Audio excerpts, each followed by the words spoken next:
capítulo 20. Juan capítulo 20, verso 1, habla sobre la resurrección. Recuerde que lo estoy haciendo de una versión diferente de la Escritura, la versión de la Nueva Traducción Viviente, porque tiene un español más actualizado y especialmente más preparado, inclusive, no lo hicieron a propósito con esa intención, pero actualizado de tal forma que hay muchos hermanos acá que tienen el español como segunda lengua, aprendieron más el inglés y entienden mejor esta traducción, así como yo entiendo la Nueva Traducción Viviente mejor en inglés, ¿no es cierto? No uso la Reina Valera, que es la que ustedes ven acá, y esta es la que me viene de memoria, porque esa es la que yo aprendí por 40, 50 años de mi vida, entonces, pero definitivamente he adoptado esta traducción por su español moderno. Muy bien, Juan capítulo 20, verso 1, el domingo por la mañana temprano, mientras aún estaba oscuro, María Magdalena llegó a la tumba y vio que habían rodado la piedra de la entrada. Corrió y se encontró con Simón Pedro y con el otro discípulo a quien Jesús amaba y les dijo: sacaron de la tumba el cuerpo del Señor y no sabemos dónde lo pusieron. Había sido una semana dramática para los apóstoles, para la gente que seguía a Jesús. Usted sabe, esta última semana, la semana de la entrada triunfal, la entrada al templo, cómo empezó a predicar, la venida del reino, todo el tema, obviamente, cuando lo arrestaron, toda esa semana dramática fue terrible para estos primeros hermanos. Los discípulos estaban escondidos porque eran acusados o podían ser acusados de haber estado con Jesús, y entonces María fue corriendo, fue junto con otras mujeres, pero ella era un poco la que tenía la iniciativa, y entonces fue a buscar, fue a terminar el proceso de entierro de Jesús, porque ni siquiera lo habían podido enterrar con el tema del día de reposo. Simplemente fueron, lo pusieron en la tumba, pero no hicieron más nada, lo dejaron ahí. Entonces ella tenía que volver a terminar el proceso de embalsamamiento, de envolverlo, de hacer todo el trámite final, ¿no? Para que Jesús, por así decirlo, el cuerpo descanse ahí para siempre, y resulta que va y se encuentra con que habían removido la piedra. Así que en medio de todos esos desastres emocionales que habían tenido que vivir, se encuentra con otro golpe terrible. Lo único que podía quedar de Jesús en la tierra había desaparecido. Era terrible. Sacaron de la tumba el cuerpo del Señor y no sabemos dónde lo pusieron. Ellos pensaban que las crisis emocionales habían terminado con el tema de la crucifixión y la puesta de Jesús en la tumba, y resulta que todavía van a la tumba y otra crisis emocional más. Pedro, dice verso 3, y el otro discípulo se dirigieron a la tumba. Claro, un poco se les fue el temor, porque si llevaron a Jesús, había que ir a ver qué era lo que pasaba. Dice, ambos iban corriendo, pero el otro discípulo corrió más aprisa o más rápido que Pedro y llegó primero a la tumba. Algunos comentaristas dicen que era más joven y entonces corrió más rápido. Dice, se agachó a mirar adentro y vio los lienzos de lino apoyados ahí, pero no entró. Evidentemente este era Juan, todos los comentaristas coinciden en que era Juan el que estaba hablando en primera persona, y por eso es que da tantos detalles. Lo que pasa es que Juan tenía ese sentido de humildad y no quería hablar en primera persona, y por eso cuando uno tiene un sentido de respeto y de humildad, habla en tercera persona de sí mismo, ¿no? Entonces Juan, sabiendo que el que se tiene que llevar la gloria, aún escribiendo en este evangelio, hablaba de sí mismo en tercera persona. Dice que vio los lienzos apoyados, pero no entró.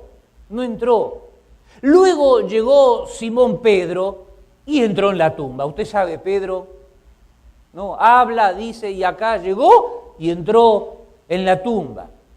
Él también notó los lienzos de lino allí, pero el lienzo que había cubierto la cabeza de Jesús estaba doblado y colocado aparte de las otras tiras, es decir, era un lienzo que lo cubría, que lo envolvía, y luego unas cintas como para sujetar el lienzo, y había sido como, la nota característica era que había sido prolijamente arreglada la cosa.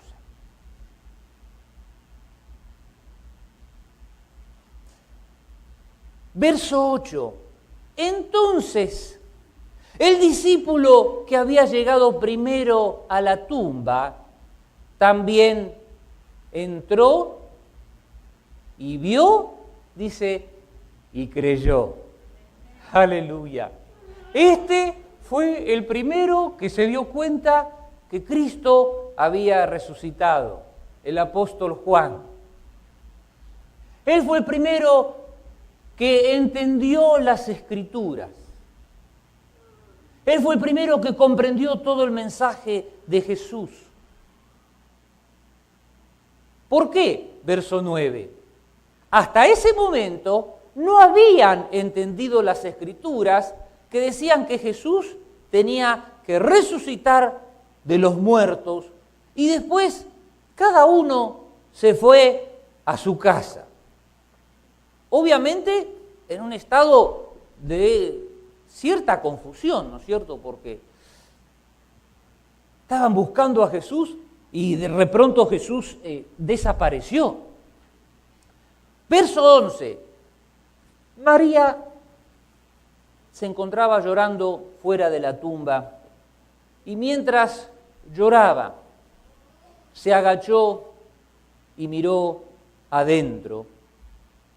Y vio a dos ángeles vestidos con vestiduras blancas, uno sentado a la cabecera y otro a los pies, en el lugar donde había estado el cuerpo de Jesús.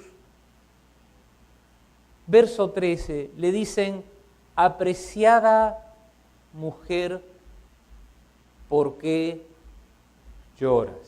Le preguntaron los ángeles. Los ángeles nunca habían estado en contacto directo con María, pero por alguna razón le dicen apreciada mujer. ¿Sabe lo que es apreciado o apreciada, no? Viene de la palabra de dar un precio, de dar un valor. Y María ahora tenía valor delante de los ojos de Jesús y delante de los ojos de estos ángeles. Había una forma de vivir de ella, que yo ahora voy a hablar un poquito más, que hacía que en los cielos se conociera a María como una mujer apreciada, es decir, una mujer querida, una mujer que la gente puede ver que hay algo de Dios en su corazón. Entonces le dicen, apreciada mujer, ¿por qué lloras? Le preguntaron los ángeles. Mire si los ángeles no van a saber, por qué estaba llorando María. Los ángeles sabían, pero estaban permitiendo lo que los psicólogos llaman una catarsis. Y uno dice, ¿qué es una catarsis, pastor? Una catarsis es una liberación emocional y espiritual de la persona. Y la liberación espiritual y emocional de la persona se produce cuando puede confesar abiertamente el problema que está experimentando. ¿Me va siguiendo, mi hermano? La liberación espiritual, la liberación emocional se produce cuando uno puede hablar, cuando uno puede comunicar lo que le pasó adentro. Por eso yo siempre hablo muchas veces del poder de la confesión. Cuando usted confiesa y se aparta, es automática la bendición y la misericordia de Dios sobre la vida de la persona. Amén. ¿Por qué lloras, apreciada mujer? Y obviamente ella empieza con su liberación a decir, ¿por qué se han llevado a mi Señor? Contestó ella, y no sé dónde lo han puesto. Y yo quiero notar esta frase, como dice ella, apreciada mujer, ¿a quién busca? Ella pensó, perdón, ese es el versículo anterior, el versículo 14, mi hermana, por favor. Dice, se llevaron, ¿a quién? Se ha llevado a mi Señor. ¿Cómo dice María? Se han llevado a mi Señor. Yo quiero hacer fuerza a esto, porque la identificación de María con Cristo era tal que ella podía decir que Cristo era su Cristo. Era su Cristo, ella era propiedad de Cristo y ella entendía que el bien más preciado, que el tesoro escondido era Cristo y que Cristo, ella era propiedad y Cristo era su propiedad también. ¿Ha llegado a ese nivel espiritual, mi hermano? María había llegado. Ella hablaba de su Cristo como si todavía estuviera haciendo cosas, mi hermano. Por eso habla de mi Señor. No habla de algo que pasó en el pasado, está hablando algo de ahora en el presente. Y ella ni siquiera sabía que había resucitado.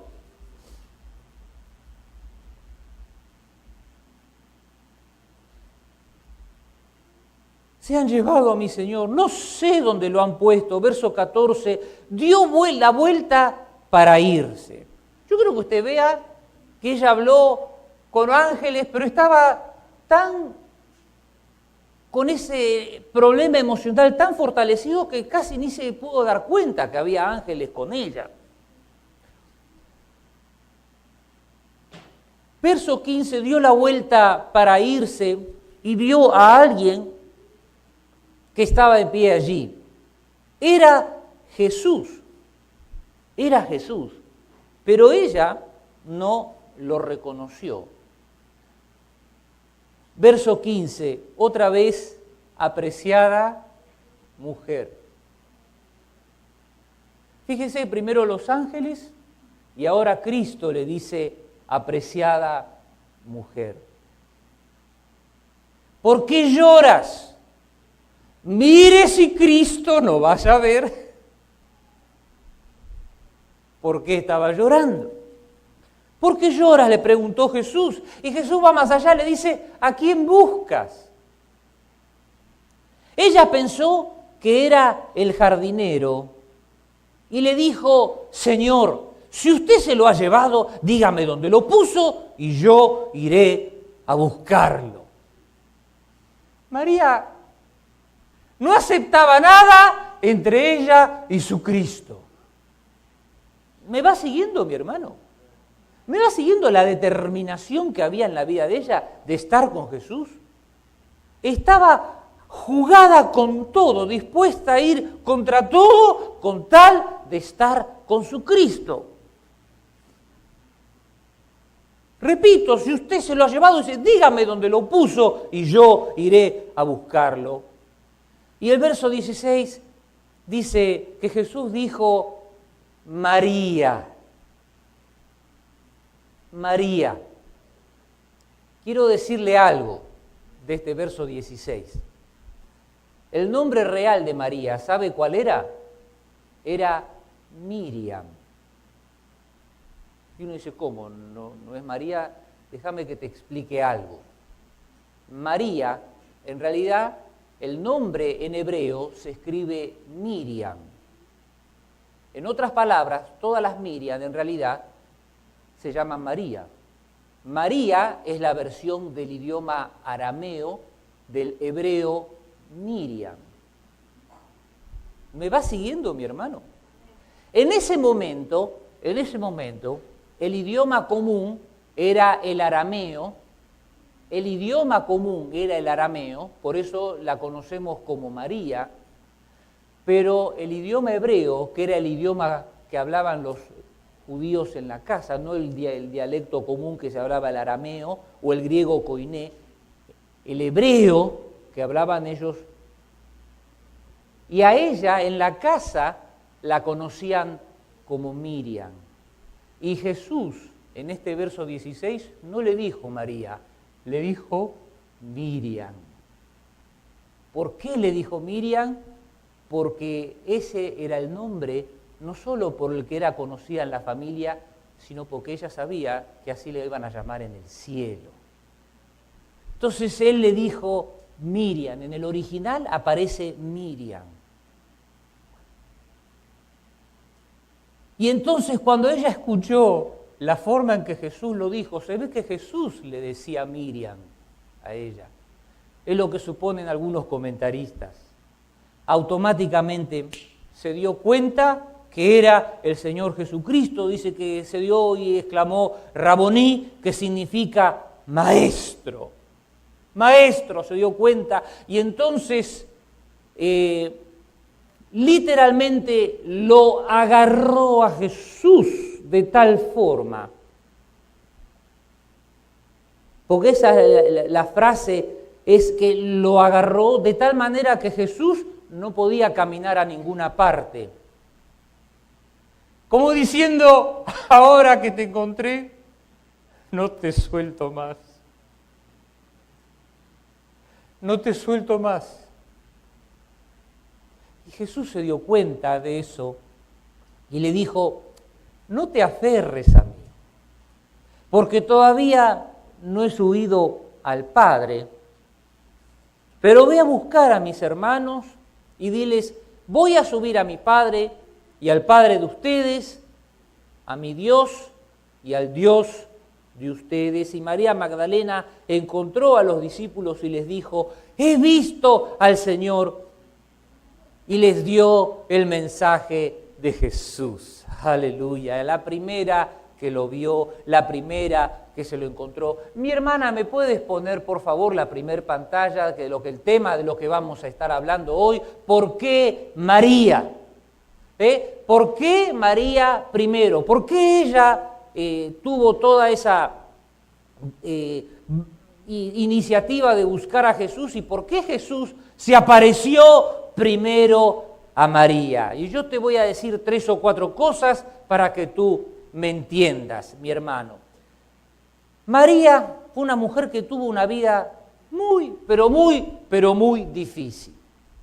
Te voy a decir 2 o 3 cosas para que tú entiendas. Las mujeres en el mundo antiguo tenían una vida muy difícil. ¿Me escuchaste bien?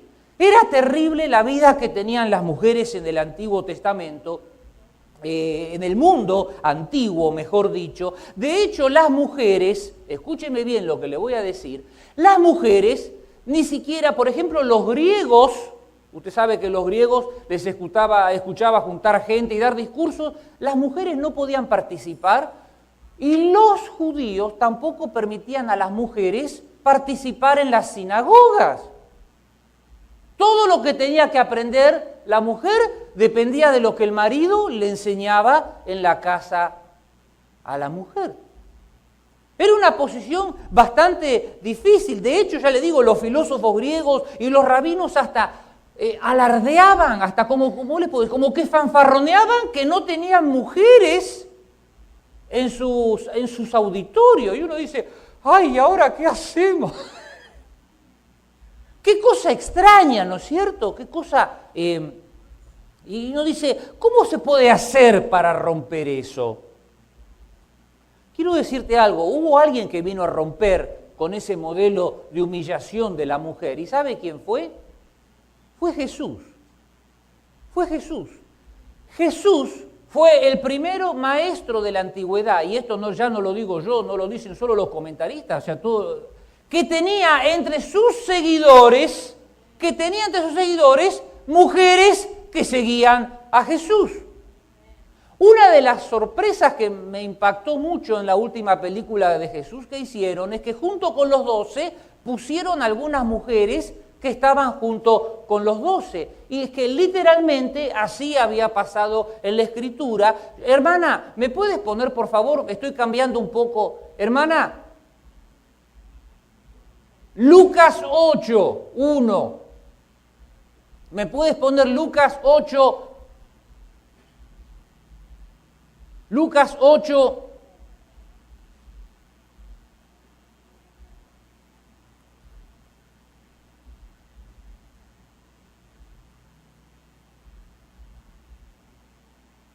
Dice, poco después Jesús comenzó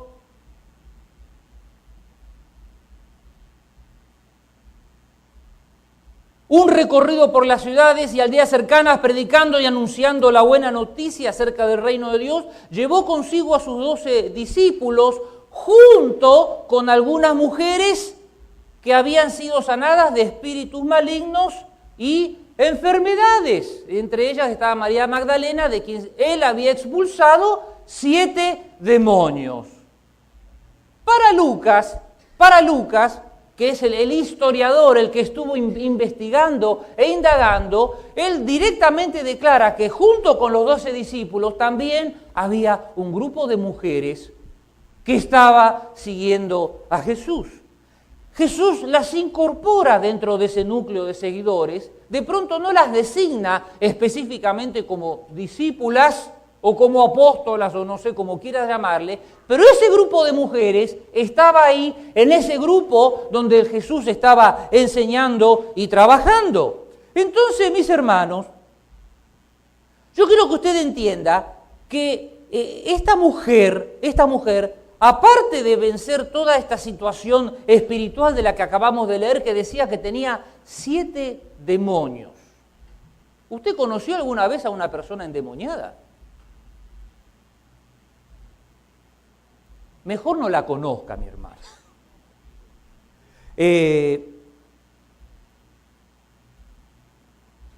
Acá directamente declaran que estaba María Magdalena, de quien había expulsado 7 demonios. No voy a andar diciendo lo que muchos dicen, que era una mujer inmoral y todo eso, porque no hay ningún registro que ella diga que era inmoral, pero una mujer que estaba endemoniada. Hace unos miércoles atrás hablamos de lo que significaba una persona que está endemoniada. Es una persona que ha perdido el control de su mente y los demonios prácticamente manejan su vida. Esta clase de mujer era María Magdalena, una mujer que había perdido la noción, la conciencia de sí misma, y que los demonios controlaban sus acciones y sus pensamientos. Entonces, esto ya me estoy desarrollando y terminando de desarrollar el primer punto. Si hubo alguien que conoció el poder del mal, ¿sabe quién fue? Fue María Magdalena. Amén. Si hubo alguien que conocía la vida mala, si hubo alguien que conoció el poder de la maldad, el poder del pecado, fue María Magdalena. Y María tuvo una clara comprensión de su vida pasada. Por eso, la descripción que hace Lucas de María, ¿cuál es? Magdalena, ¿quién?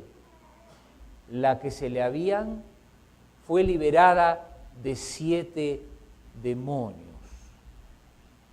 Mi hermano, si usted quiere que Cristo sea una realidad en su vida, usted tiene que tener una clara comprensión de dónde su vida salió y dónde su vida está ahora. Y María Magdalena era una persona que tenía bien claro que había sido una endemoniada y que ahora era una mujer liberada por el poder de Cristo.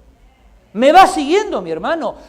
Entonces, la intensidad espiritual, la intensidad de tu seguimiento de Jesús va a estar determinado por la clase de infierno ciertamente que viviste. Y entonces me dice, pero pastor, yo nunca hice nada raro. Te voy a ser sincero, yo tampoco hice nunca nada raro. Nunca fui un borracho, nunca consumí drogas, nunca practiqué ninguna cosa rara, pero quiero decirte algo, yo iba a ir al mismo infierno donde iban a ir todos los drogadictos, los borrachos, los asesinos y toda esa clase de cosas. Y quiero decirte algo más, en ese mismo infierno van a ir los mentirosos, Porque si hay una de las cosas que menciona el Apocalipsis es que no solo los asesinos, los malvados, los adúlteros y todo eso, sino también los mentirosos, porque para Jesús es tan grave un asesinato como una mentira. Por eso dice que no van a entrar ni los mentirosos ni los asesinos. Yo quiero que entiendas que una mentira es una cosa asquerosa en el reino de Dios. Por eso Jesús en Juan 14:6 dice, yo soy el camino y yo soy la verdad y la vida. Él es la verdad y los hijos de Dios hablan la verdad, mi hermano. Y María entendió esa palabra, ella pudo vivir literalmente lo que dice Juan en 8:36, dice que si el Hijo os libertare, seréis verdaderamente libres, aleluya. Y esa era la libertad que María estaba experimentando, y esa era la libertad que María estaba viviendo, y Jesús se dio cuenta de eso, y ella fue tan grande su impacto que dejó todo para seguirlo a Jesús junto con los 12. Hermano, mi hermana, si no tienes en claro ¿a dónde iba tu vida? Nunca vas a entender a Cristo. Siempre vas a ser un cristiano flojo. Siempre vas a ser una persona que está mirando la paja en el ojo ajeno. Siempre vas a estar buscando el defecto. Siempre, ¿por qué? Porque todavía no has cambiado. Todavía seguís mirando las porquerías de los demás y no puedes ver las tuyas, como dice Jesús. Que mi hermano me cansa cuando vienen, hay iglesias que están siendo quemadas ahora y nosotros diciendo, ay, mi hermano no me saludó. O el pastor no me deja cantar. Y escúchame, por algo no te deja cantar el pastor, qué sé yo. El otro día uno me mostró un video en un Facebook y un pastor decía, baje a uno de los músicos, bájelo ahí, dice, y póngalo 3 meses ahí a que adore de abajo. Así decía, sáquelo de ahí y póngalo ahí, que adore 3 meses, a ver, pruébelo a ver si adora, porque si, claro, escúcheme bien, mi hermano, si no puede adorar ahí, ¿cómo va a estar acá? Y no decía 1 o 2 veces, 1 o 2 domingos, decía 3 meses, póngalo ahí. Hay gente que uno le saca el puesto y ya a los 15 días no viene más a la iglesia. Y mire que nosotros no soy mucho de andar sacando puestos, ¿no?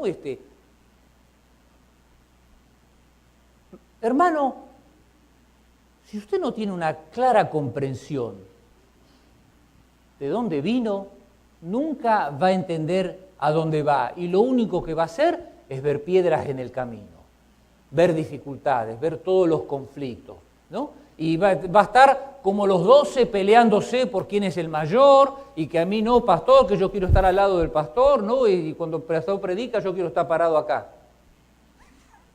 Porque así la pasaban los discípulos, ¿no? Hasta un momento, hasta el otro día hablábamos, ¿no? Que vino la madre de uno y decía, a ver, yo quiero que Juancito ahí esté a la derecha. Hermano, por favor, no pierda el tiempo. Hermano, si usted, repito, no tiene una clara comprensión de tu pasado, vas a seguir viviendo tu pasado con ciertos toques de cristianismo. Vas a vivir tu pasado, pero con ciertos toques de que entonces vienes acá, te gusta, te emociona, pero después cuando llega el momento de la prueba, pásalo como dice la parábola del sembrador, que viene un solcito medio fuerte y ya te seca. Ay, no siento nada. Viene a la iglesia y está así, ¿no? Y mira así, y así. Se aburre. Lo que antes era una súper emoción, ahora se aburre. ¿Por qué? porque no comprendiste de dónde saliste. María fue una mujer que supo de dónde salió y supo dónde estaba. Habrá visto las peleas de los discípulos, pero ¿sabe qué? Primero, me imagino que se habrá callado la boca y segundo, habrá dejado que el maestro intervenga. ¿Amén? Primera cosa que les quiero decir. Segunda cosa que les quiero mencionar. Me pones el segundo punto, mi hermana. Había un testimonio externo del cambio de María. ¿Sabe lo que es el testimonio? Es el testimonio, y no me refiero al testimonio cristiano, escúcheme bien, no me refiero al testimonio cristiano. Es lo que yo digo, es lo que la gente comenta de ti.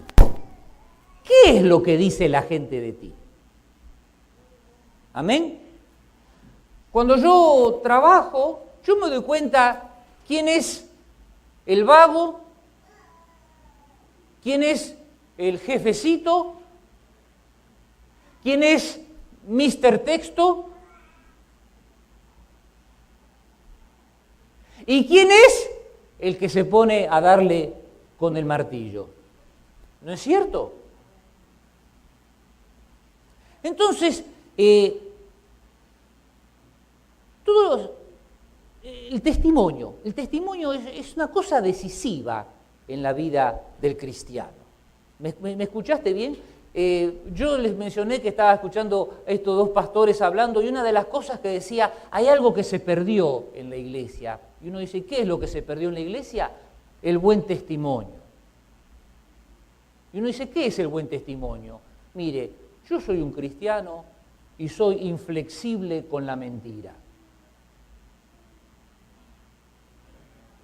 ¿Por qué? Porque un hijo de Dios no miente o no dice cosas raras, no anda... Me va siguiendo, mi hermano. Hay algo que se llama... Y él dice, se ha perdido eso del buen testimonio.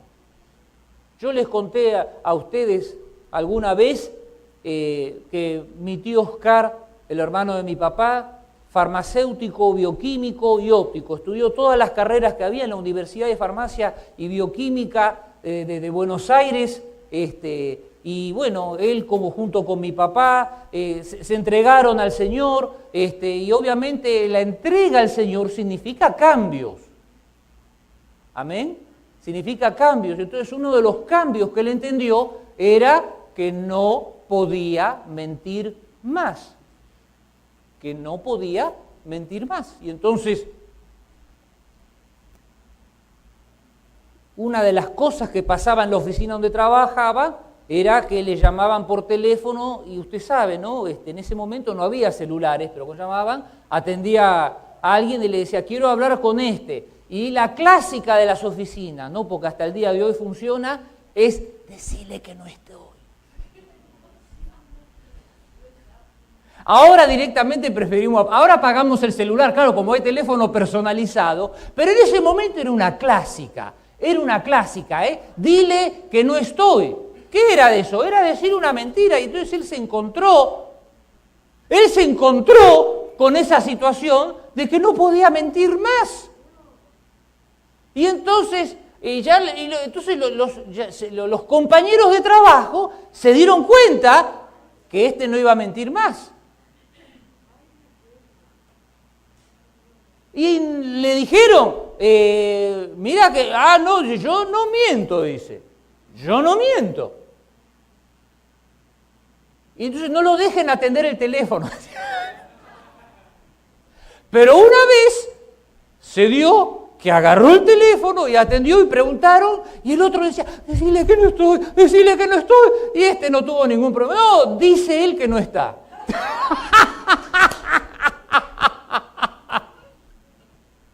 Pero tú, ¿qué es lo que me haces? Y le sacó el teléfono.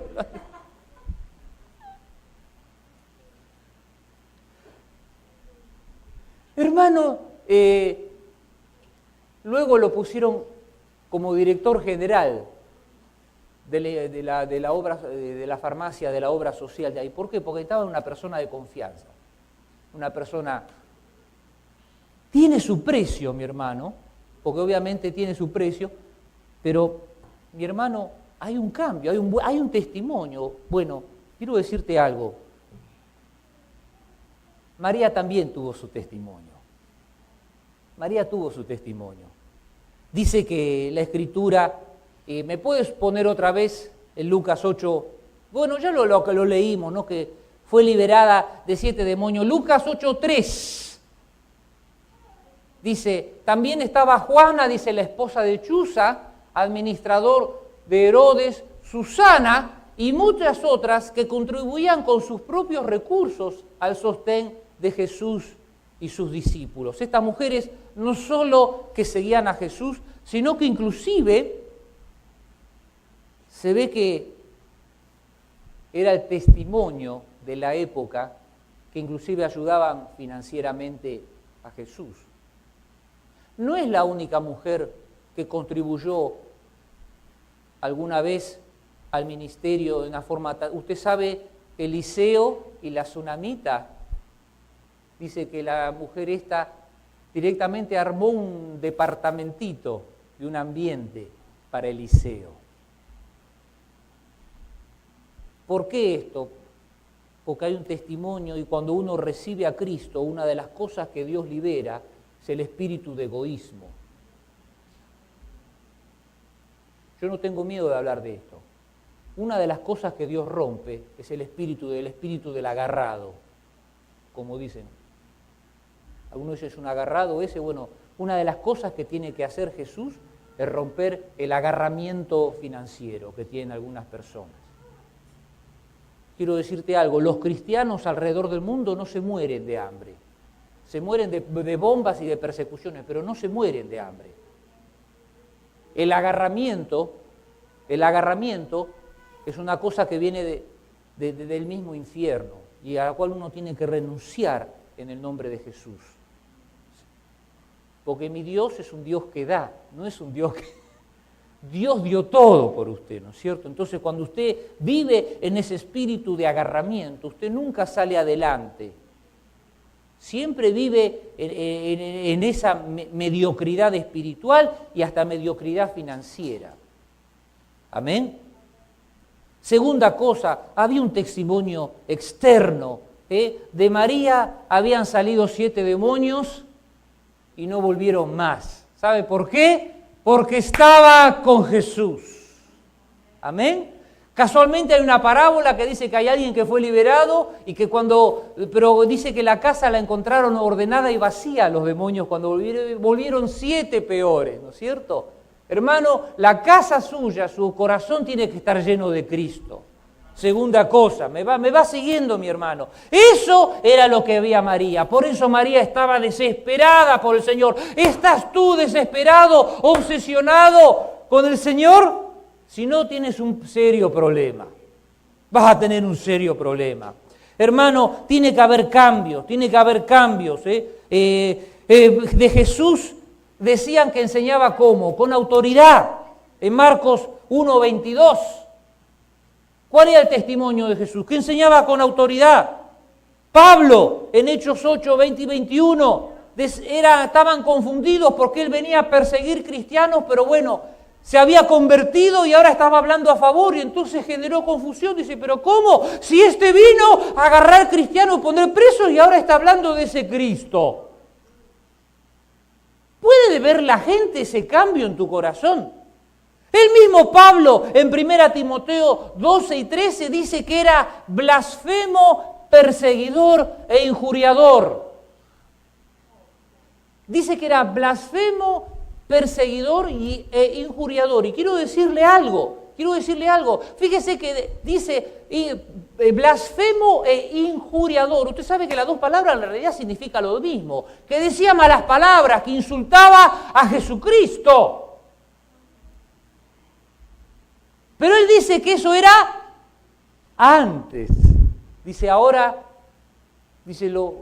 lo hice porque era incrédulo, pero ahora no salía nada de la boca de Pablo. ¿Cómo te conoce la gente? ¿Qué testimonio estás dando? ¿Cómo te conocen los que te rodean?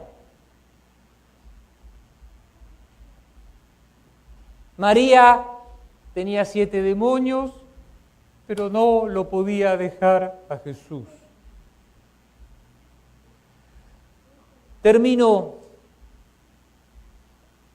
con el último punto, y este es el más difícil para algunos, número 3. Una de las cosas increíbles de esta María Magdalena, no solo María, sino María, la madre de Jesús, la madre de los hijos de Zebedeo, fue que María estuvo con Jesús aunque la causa era perdida. Y uno dice, bueno, no, pero los discípulos se asustaron. Los discípulos, quiero decir algo, y no es por defender ni nada, pero había una realidad. Estábamos mencionando hace un rato que las mujeres eran como ciudadanos de segunda. Nunca una mujer era considerada un peligro contra el Imperio Romano o contra la misma sociedad judía. Por eso no había problema en que las mujeres podían seguir a Jesús a todas partes. Pero usted sabe que Pedro tuvo un temor real cuando lo negó a Jesús. Me va siguiendo, es decir, Pedro negó a Jesús. ¿Por qué lo negó a Jesús? Y porque iba a morir. Definitivamente, si él decía, yo soy seguidor de Jesús, él iba a morir. Entonces los discípulos realmente estaban escondidos porque había un peligro de muerte. Era un peligro de muerte. Pero las mujeres definitivamente podían estar cerca, pero en el caso de María hay 2 o 3 cosas que quiero remarcar de ella. La primera es cómo ella se adueñó del Señor. Cómo ella se adueñó del Señor y como decía hace un rato, ella podía decir, mi Señor. Pero no lo decía con el ánimo, lo decía en el sentido de que el Señor era su propiedad. Y no lo decía en el sentido que era su propiedad, como que ella lo decía en el sentido como que ella era propiedad de Cristo, pero Cristo era su propiedad. Amén. Era una cosa, era uno propiedad de otro. ¿Me va siguiendo, mi hermano? ¿Me va siguiendo? Por eso ella hablaba de mi Señor. Ella hablaba, hermano, tú puedes decir, es mi Cristo, es mi Cristo, es mi Cristo. ¿Puedes decir eso? Ella sabía que Cristo habría comprado su vida. Por eso, cuando ella lo encontró, lo agarró y no lo podía soltar. Ella era como que quería quedarse con ese Cristo físico, porque la realidad era esa, ella quería quedarse con el Cristo físico. Por eso Jesús le dijo, le permitió que la agarre. Y esto es muy importante, mi hermano, porque hay muchos herejes que dicen que Jesús era un espíritu nada más. Jesús se dejó agarrar a propósito, para que vea que Cristo había resucitado en cuerpo, era un cuerpo glorificado. Me va siguiendo, ¿no? Pero a la vez le dijo, no me agarres, le dijo, no, porque tengo que ir a ver a mis hermanos. Qué interesante que cuando tuvieron que la piedra, uno dice, pero si Jesús podía pasar a través de las paredes, ¿para qué removieron esa piedra?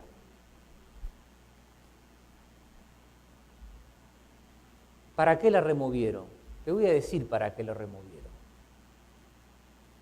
Para que los apóstoles y los que vieron al Cristo resucitado entiendan que todavía hace milagros, que sigue haciendo milagros.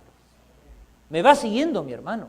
La piedra es interesante porque la piedra la tenían que remover hombres, y cuando ella llegó, una de las preguntas, dicen los otros evangelios, dice, ¿quién nos removerá la piedra? Pero dice que cuando llegaron la piedra ya había sido removida.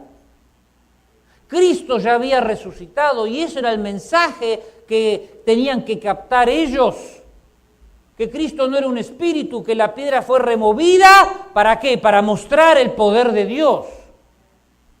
Entonces, mi hermano, quiero decirte algo. María tuvo esa determinación de seguir a Jesús, de buscarlo, de seguirlo a Jesús hasta la cruz, de después llevarlo, meterlo dentro de la tumba, después ella estaba con Cristo aún cuando la causa parecía perdida. ¿Sabe qué? Muchos de nosotros cuando nuestra causa está perdida, ¿sabe qué pasa? Nos aflojamos en la fe. Cuando lo que nosotros pensamos, cuando nuestros planes no salen de acuerdo a lo que nos parece, se nos apaga la fe. María era todo lo contrario. María se pegó a Jesús aunque todo le salía mal. Y ese es el secreto de María que nosotros tenemos que redescubrir. Es fácil creer en Dios cuando el Espíritu Santo baja y todos nos llenamos de Dios, ¿no? Y de pronto sentimos una presencia extraordinaria y por ahí alguno habla en lengua, qué sé yo. Es hermoso, ¿no es cierto? Pero Cristo quiere ver qué es lo que pasa cuando estás solo, cuando te salen todas las cosas malas. A ver dónde está tu fe, si tú sigues teniendo la misma pasión o eres un emocionalista. Porque el mundo está lleno de emocionalistas.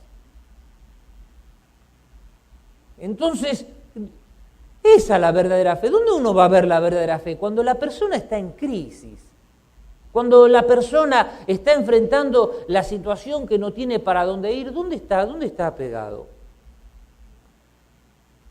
Usted sabe y conoce la historia de Job. Yo casualmente estos días por mi calendario me toca leer la historia de Job.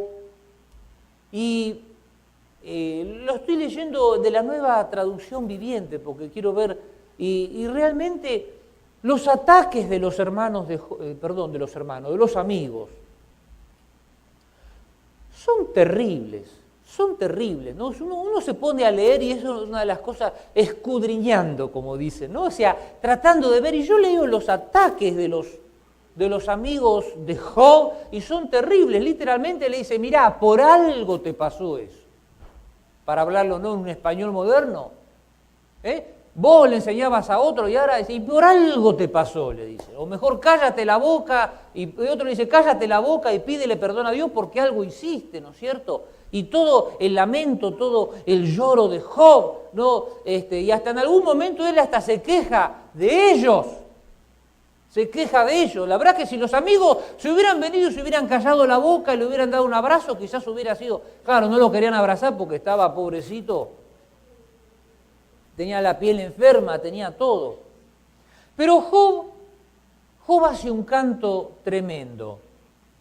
Job hace un canto tremendo en Job. Yo lo voy a leer porque no lo tenía para leer, pero lo voy, porque es tremendo el canto de esperanza que tiene Job en medio no solo de su soledad, de su tristeza. En un momento dice, hasta mi esposa se alejó de mí, dice, de mi mal aliento. Es decir, ni siquiera tuvo el apoyo de la esposa en ese momento, el consuelo. Por eso le digo, la situación extrema. Pero en Job 19:25, él puede decir, pero en cuanto a mí, dice, sé que mi Redentor vive. El Redentor en el Antiguo Testamento es la misma palabra que aparece en el libro de Ruth. Cuando Noemí le dice, hay alguien que nos puede redimir. Y uno dice, ¿qué es el Redentor? ¿Quién es el que nos viene a redimir? Es alguien que puede venir y sacarte del lío, del problema en el que estás metido. Hay solo uno que puede venir y arreglar todo el desastre en el que estás metido. Entonces, en medio de ese abandono emocional, en medio de todo ese abandono, no solo por parte de los amigos, porque los amigos en realidad lo estaban juzgando los amigos. Él pudo decir, dice, pero en cuanto a mí, dice, sé que mi Redentor vive y un día por fin estará sobre la tierra. Es decir, él sabía que Dios estaba en el cielo, pero él decía, ¿por qué dice va a estar sobre la tierra? Porque va a venir hacia el sufrimiento que yo estoy viviendo, dice. Y fíjense qué fe que tenía Job, porque en el verso 26 dice, y después que mi cuerpo se haya descompuesto, ¿sabe qué? Job estaba esperando morir. Job ya estaba esperando la muerte.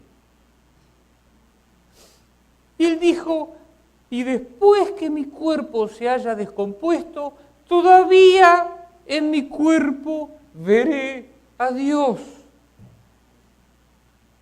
Es decir, en medio de su desgracia y aún esperando la muerte, él sabía, él estaba esperando ver a Dios. Verso 27 dice, yo mismo lo veré. Dice, así es, dice, lo veré con mis propios ojos. Es decir, ya su fe, él iba más de todo ese abandono financiero, porque usted sabe que era una de las personas más ricas de la tierra, de ese abandono emocional, porque perdió a toda la familia, perdió hasta el apoyo, por así decirlo, espiritual y psicológico de la esposa. Usted sabe, mis hermanas, quiero decirles algo, a veces los hombres entramos en crisis. ¿Sabía eso? A veces los hombres entramos en crisis. Y no sabemos cómo manejar las crisis los hombres. Y este hombre, bueno, la esposa no se había divorciado, pero no lo acompañó en este momento de crisis. Y él pudo vivir, pudo experimentar ese abandono de esa crisis. Y fue en medio de todo ese abandono, en medio de todo eso, ni siquiera estos amigos le permitieron hacer una catarsis. Y fue en medio de todo ese dolor que él tuvo que hacer esa catarsis directamente con Dios. Por eso él pudo decir, en cuanto a mí, yo sé que mi Redentor vive. Y eso es lo que Dios está esperando, eso es lo que estaba haciendo María. Por eso se le apareció primero, porque María estaba toda jugada por Dios. María supo quién había sido, quién era y con quién iba a estar. Job supo quién fue, supo quién era, pero supo que aún con su cuerpo consumido se iba a encontrar con Dios. Por eso Job es apreciado, por eso a Job se le concedió tantas cosas. Dios está cansado, se lo digo así, yo lo sé, está cansado de los que andan subiendo y fluctuando emocionalmente. Dios no trabaja con ese, Dios trabaja con los que perseveran, Dios trabaja con los que perseveran, con los que buscan, con los que llaman, con los que están ahí buscándole. Y María era una de esas. Por eso a María se le concedió el privilegio más grande que cualquier cristiano puede haber visto sobre la tierra, el privilegio de ser la primera en ver al Cristo resucitado, en poner a la mujer en el lugar que corresponde dentro del pueblo de Dios. Ya no, la mujer no es más un objeto. La mujer dentro del pueblo de Dios tiene que tener su lugar. Ya se lo había dado Cristo cuando ellas estaban ahí siguiéndole, pero ahora cuando en esta primera aparición que lo hace con ella, es como, y fue, por así decirlo, la primera mensajera del Cristo resucitado, porque Jesús le dijo, ve y dile a mis hermanos. Usted sabe, las mujeres no eran consideradas dignas de confianza. O sea que el testimonio de una mujer no valía antiguamente. O sea que cuando Jesús la manda a dar un testimonio, la manda a dar el primer y más grande testimonio, que haya sido dado sobre la tierra, el testimonio de que Cristo había resucitado. Obviamente los discípulos no le creyeron mucho porque fueron a ver, tenían que corroborar, ¿no es cierto? A ver si. Pero la Escritura dice que sí, que Juan vio y creyó. Mis hermanos, aprenda a ver a su Cristo resucitado. Aprenda a seguir a su Cristo resucitado. Tiene recompensa de vida eterna. Tiene recompensa de bendición. Yo sé que hay muchas cosas. Hermano, sígalo a Cristo, sígalo a Cristo en las buenas, sígalo a Cristo en las malas. Hay que seguirlo más a Cristo en las malas. Yo quiero que usted entienda esto, porque este es el secreto de la vida cristiana. No es que cuando usted está mal, es cuando usted está mal, es cuanto más tiene que seguir a Cristo, es cuanto más tiene que estar con Él. Así fue con María, con su causa perdida, porque Cristo, a los ojos del mundo, todavía es una causa perdida. Para los judíos somos locos nosotros. Creen que Cristo fue un estafador, ¿eh? Por eso todavía lo están esperando. Esa es la verdad. Esa es la verdad, por eso todavía lo están esperando. Mis hermanos, yo quiero terminar con esto. Viva, escúcheme bien, viva con la expectativa de que Cristo va a hacer algo. Porque ese era el secreto de María, ese era el secreto de Job, pero ese era el secreto. Viva con Cristo va a hacer algo. Ahora, lo va a hacer a través tuyo. No esperes que Dios se manifieste en el hermano, porque este era el secreto de María. María no buscó el consejo de los... Ella estaba ahí pegada a Cristo. Usted péguese a Cristo, usted haga las cosas por Cristo y algo va a pasar. Puede decir amén, mi hermano. Señor.